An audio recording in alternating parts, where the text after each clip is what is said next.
नमस्कार. आज आपण बनवूयात उपासाचं फ्रूट सॅलड. त्यासाठी दूध घ्यायचं आहे, त्याच्यामध्ये काजू, बदाम आणि अक्रोड, मखाना,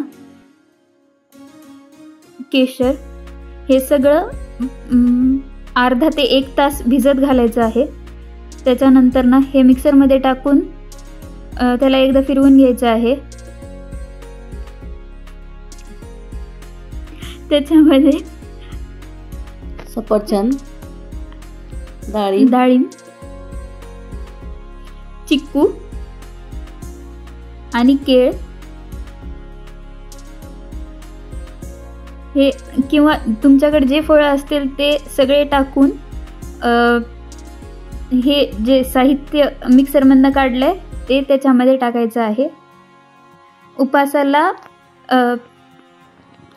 कस्टर्ड यूज केलं जात नाही म्हणून ही घरगुती पेस्ट तयार केली आहे, जी की फुल हेल्दी आहे.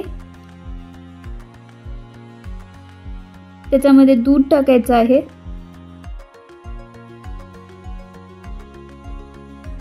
अशा प्रकारे आपलं कस्टर्ड तयार आहे.